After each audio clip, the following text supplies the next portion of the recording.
twice. Yeah, it was Celestial twice. Didn't we see one more person from a different team play yesterday? I forget. Maybe. There was a lot of teams. I think it was Wicked Blow. Ooh, okay. Getting wicked hard. Oh, wicked hard. Now I forgot what I was about to say. Oh, yeah, okay.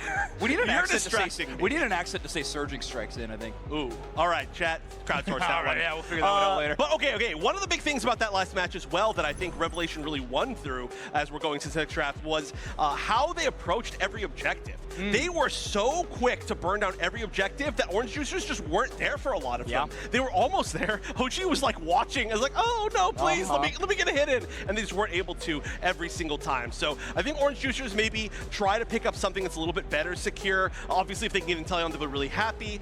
But I don't know exactly what they prioritize here. Yeah, I think their early game focus was phenomenal. Just until it wasn't. After that, the Urshifu and Aegislash just kind of scaling a little bit too far ahead where they couldn't catch up any longer. I do think a Psyduck first pick is a fantastic choice. We are going to see the Suicune locked in on the other side, though. The Blissey, the Garchomp bands, you got to expect to be dealing with some kind of top-level threat. So now we have Orange Juicers, a chance to respond. I really think you should be picking up the Snorlax in this position if you're OJ. It just feels so strong for your team, and of course, cutting that option away from Pikachu just feels fantastic, but OJ believing in these damage selections here in our second wave. Looking to be a pretty similar pick. Well, they chose a defender immediately. Okay, I do get the concept of this against the Inteleon, but... Yeah, that's fair. That's fair. Right. But I do still think that picking away Snorlax is still a great choice. Especially, I do feel like Pikachu as a player is particularly good with Snorlax. In my opinion, he's great. I think it's just one of those ones where you just want to take it away. I mean, he's been really good at Umbreon as well in the past, but Umbreon not in the meta at the moment, so I'm really curious as to where they would flex if they made them make that choice. They didn't make them make that choice, so I'm talking entirely in hypotheticals. All right, well, Kratos is going to have one of their birds banned. They will remain on the other. So the Talonflame going to be locked in. Flareon's believing in the Mew. And you better believe I also believe in said Mew. I have taken some pretty big L's to it this weekend. No, you won. That's true. I technically won. You did win. So that is a 0% win rate against you. No, Flareon's on the Mew. I think it's going to be really, really good. That does solve a lot of the problem of the secure. Same thing with the Talonflame now being on the team. I think there's going to get a little bit or a lot more mobility as well in that case. So they should be able to kind of approach a lot more of these objectives and fights in the ways that they want to. On the other side, though, Absol has had a really, really good record today, and it's got a lot of great targets, I think, on the other side of the map. Yeah, I don't think Celestia liked being Cub Food 7 minutes. No. I think he's thinking it's time to swap that up, locking in the Absol, Excel Bracer, Razor Claw, Scopelets, and that X attack. Very spicy battle item that is going to be a terrifying Unite move, specifically if you were a wild Pokemon named Rayquaza. I would watch out for it because that is a devastating amount of damage. Another thing that I really liked as we were just watching them for a moment was Dispenza on the support Suicune. And that was something that I said that we didn't really get a chance to see a lot of this weekend. We saw a lot of just attacker Suicune, which obviously extremely strong as well. But I'm a really big fan of the support Suicune. You see it has the Cursed Incense as well, just that it can help with any sort of healing. But there was just so many situations where Dispenza was able to control the pace of the match, stop people from being where they wanted to be. It really showed the value. Obviously, Suicune can kind of just do whatever you want. You could probably play Defender Suicune if you wanted to, and it would work out pretty well. Exactly. It is a Pokemon that fits into so many roles, and I would say one of the best fits for it is winning games. It is done phenomenally at filling up that position. But okay, here we go. Game number 2 between Orange Juicers and Revelation. Crowd, send these teams your energy. We're headed into this best of 5 game 2. And if there is a set to lose the first game in, this is the one you want to lose the first game in because it's a 3 out of 5. So Orange Juicers are going to have to make that adaptation. But Revelation, I feel like they're on so much momentum. It's infinite momentum. You just can't stop them. And right now, though, it looks like Orange Juicers are the ones that are going to be aggressive. Yeah, OG trying to take that Buttlebee back into their own tall grass, look for the secure, but again, that Suicune early, such a devastating threat for the Buzzwole to deal with. They do have the backup of Roland on Psyduck this time around, so a lot more crowd control, a little less healing though.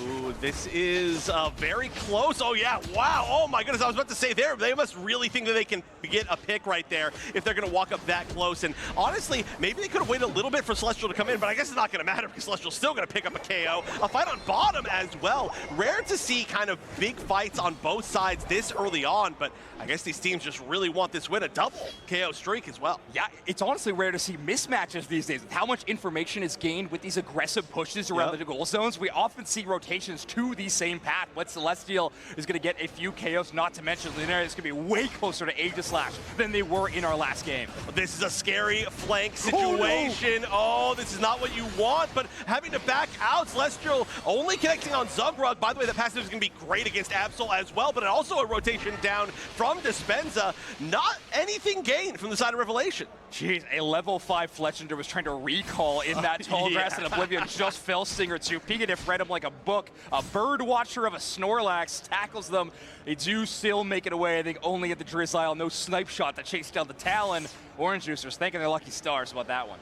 Yeah, that was almost a disaster. Yeah. There's nothing scarier than being found when you're backing.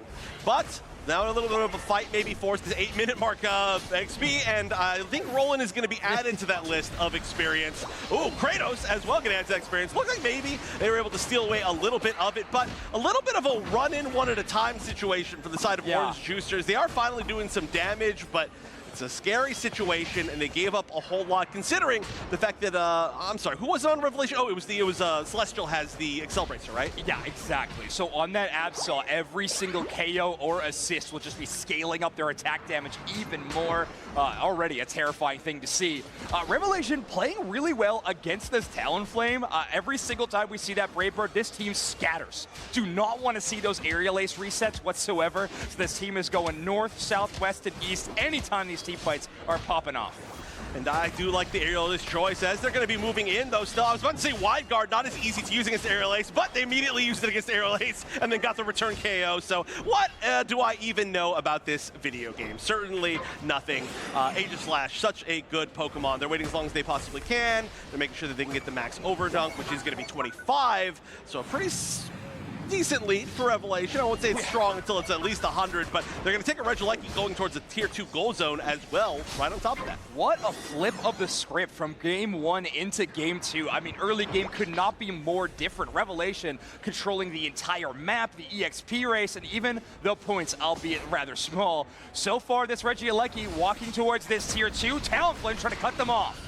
Oh, the flame sweep lands 2 into the wall, but unfortunately just puts them into a tough situation they don't want it to be in. Regieleki goes in, and now they've got to back up. Unite's being popped just to try and escape, but this is just bad situation after bad situation for the Juicers. Yeah, I'm not entirely sure, but I'm pretty sure Superpower brought said Regieleki into Gold Zone. Well, it looked phenomenally cool. Unfortunately, it does result in a whole lot of points for Revelation. OJ kind of sitting there scratching their heads about how to come back in this game. Electro Ball and some mage damage from Mew might be a good way to get it started. Celestial pulled one to Psyduck, and they're deleting. All right, that's actually a huge KO for them. Highest level member of Revelation at 11. We're just now meeting another level 11 on Aegislash, but that's going to be a great amount of EXP for Orange Juicers, who are still significantly behind. Maybe an attempt to heavy slam steal here, not going to be close enough.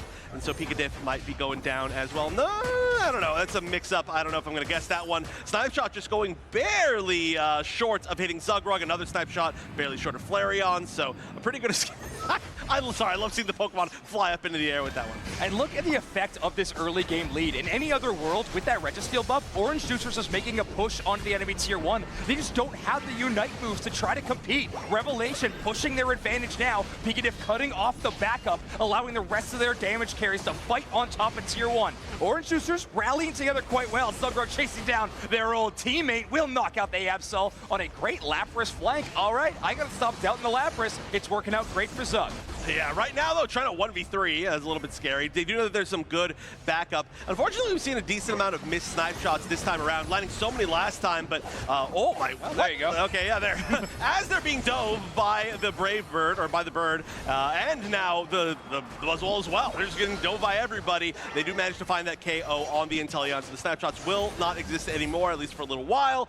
Absol, though, and Suicune more than a strong enough front line to be able to hold off this push. We've been seeing a lot of of fights like that from Orange Juicers throughout this matchup. Just really aggressive pushes while not having numbers advantage because they're playing from behind. If they can steal a KO or something like that, the comeback experience would be phenomenal, and the risk is actually not that high on the other side. I think the problem, or maybe the criticism, is that we've seen a lot of those throughout this matchup, even when we were at parity. So Revelation's been punishing so far, and it looks like we're going to continue to do so in the scoring race as yet another Regieleki lands, and Kratos goes for an extremely late Raper. That was a little bit late. That was like a ping diff. There's no ping, so that is a joke. But legally, I need to remind that it just feels like me trying to play on like OC servers and get a final hit on something. But they are going to be able to catch on Oblivion. I don't think Oblivion's getting out of this one for free. Dispenza going in to try and save. I lied. Oblivion may be getting out of this one for free. Wow, barely avoids getting KO'd by Flareons by an inch. We're going to see Flareons, okay, finally going to be able to make that happen. But maybe trading his own life. You're gonna hit a bunch of people potentially with this Unite. Great escape from Celestial. Does get picked up by someone else though. I do have to though, commend the mobility. The context of knowing what move Flareon's now is equipped is so funny. That whole time they were chasing around, they had coaching, and they're like, please, somebody join me so I can get out of this situation. Great secure and rally back by Orange Juicers. So signs of life from this OJ team. Still falling behind. They have a minute until the final stretch to get some levels back and hopefully swing a team fight in their way. Revelation, on the other hand, are already thinking about what it's going to look like to be in Championship Sunday with this 1-0 advantage. Want to push it to 2. Believe it or not, Orange Juicers have the level lead now, which is wild to say. They did hit their 13s first, they hit their 12s first. Wow, +1 missing the eject point, but it doesn't matter. Flareon's able to get the snipe on that Mew, and now OG is going to be taking down Dispenza. There is 20 seconds, so the respawns will be available, but there is no way that Orange Juicers is going to be giving up this positioning. They are shutting down this Ray Pit. Orange Juicers have the ability now to be the ones that are almost on the offensive, right? They get to take wherever they want to take for this final stretch. They are going to back up quite a bit. I think they're scared of the snipe shots maybe from Oblivion, or I shouldn't say scared, but they're wary of. They don't want to just get clipped before this fight even begins, because some fights can begin before they end with snipers like that. All right, well, Orange Juicers will have control of at least the entrance to the Rayquaza pit. However, neither team has intel around the top side. No one going on a long rotation. Instead, these teams want to trust in their poke damage and set up a solid fight. Silgar getting some damage on Rayquaza. Hopefully some auto attacks from them will go in their favor with that Twister. Yeah, they don't have intel on the top side. They only have intel on the southeast. Just kidding. Wow, what an immediate pick. Doesn't matter if you got the passive. That snipe shot's going to hurt when 4 other people are attacking you all at once. And now, Revelation doesn't need to really do anything. They realize they have a gigantic lead. They can wait.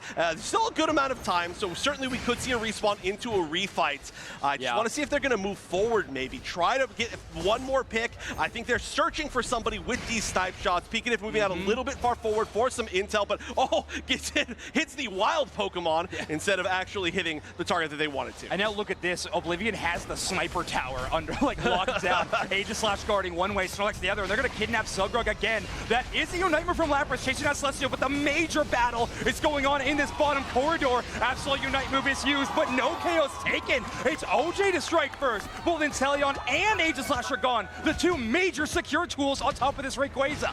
Kratos took out 2 in the backline so perfectly. Celestial going extremely low. That Mew Unite is amazing from Flareon, preventing so many big KOs this game. Rolling extremely low, but there's just not enough damage. They've got to start burning down this Rayquaza before anybody comes back, and they are making sure that Pikachu is nowhere even close, but they've got to burn it down. There's only 20 seconds left. Take it. Go score. They need a bunch of people to score, please. Stop making us wait. The back half from Pikachu. It's going to go unanswered. They need to score even more. Roland being stopped in his place. He's going to get this score. Oh no! Didn't get the score in. It's prevented. They got 100 points in. Was that enough? I was not keeping track. Okay, yeah, we should have been doing so much math, but we were doing absolutely none. We will take a look at the scoreline along with everybody else as they come up on the screen. And with those claps, it looks like Revelation are going to be holding on to their lead.